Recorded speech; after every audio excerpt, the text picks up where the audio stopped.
99 news اور خالد ملک کی طرف سے تمام دیکھنے والے دوستوں کو السلام علیکم۔ آج کا ہمارا ویلاگ ایم ایس جنرل ہسپتال اور میڈیکل اور وہاں کا جو میڈیکل 3 یونٹ ہے اس کے ڈاکٹروں کی فسائیت کے حوالے سے ہے۔ آج سے چند روز پہلے ایک بی ایس کی طالبہ جو پنجاب یونیورسٹی میں زیر تعلیم ہے، اس کو برین ہیمریج ہوا اور اس کے لواحقین اسے جنرل ہسپتال کے ایمرجنسی میں لے کر آئے۔ انہوں نے اس کو ایمرجنسی میں اپنا داخل کر لیا اور ایک دن ایمرجنسی میں رکھنے کے بعد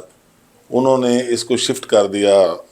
میڈیکل 3 یونٹ میں۔ میڈیکل 3 یونٹ میں جب وہ داخل ہوئے تو ڈاکٹرز تو دیکھیں ڈاکٹر ہوتے ہیں، ان کو تو تمام چیزوں کا پتہ ہوتا ہے، لیکن یہاں پہ اس بچی کو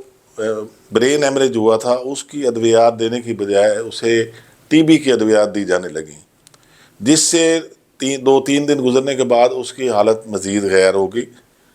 اور انہوں نے شکایت کی ایم ایس کو کہ جی ہمارے ساتھ یہ ہو رہا ہے۔ تو ایم ایس نے ان کی شکایت پہ کوئی ایکشن لینے کی بجائے انہیں کہا کہ آپ ڈی ایم ایس جا کے نا اس کو ملیں، میڈیکل 3 کے ڈی ایم ایس کو ملیں گے تو وہ آپ کو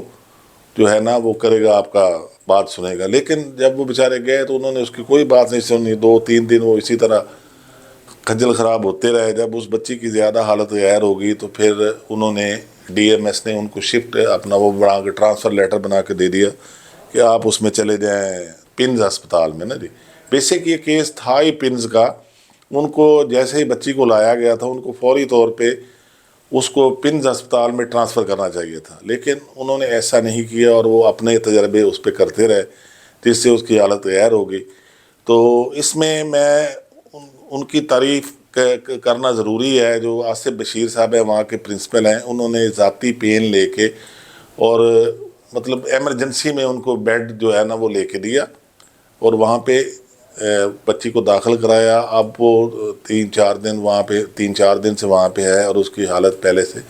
کافی بہتر ہے۔ تو یہاں پہ جب وہ یہاں پہ جنرل ہسپتال میں داخل رہی تو وہاں کے جو اپنا وہ سٹاف تھا، جب بھی انہیں کی بچی کو لے جانے کے لیے کسی ٹیسٹ کے لیے جانا پڑتا تھا تو وہ جو ویل چیئر ہوتی ہے اس کے بھی 300 روپیہ لیتے تھے، اور اس کے علاوہ بھی اور بھی مختلف چیزوں کے ان سے پیسے لیتے رہے اور ان بیچاروں کو نا لوٹتے رہے۔ وہ تو پہلے بالکل غریب آدمی تھے۔ اس کی بھی انہوں نے شکایت کی ایم ایس کو، لیکن ایم ایس نے اس پہ کوئی کسی قسم کی کارروائی نہیں کی، بلکہ وہ یہی ایک ہی بات اس نے رٹی ہوئی تھی کہ آپ جب بھی کوئی شکایت کرتا تھا وہ کہتا جا کہ آپ ڈی ایم ایس سے ملیں اور وہ آپ کا جو ہے نا مسئلہ حل کریں گے۔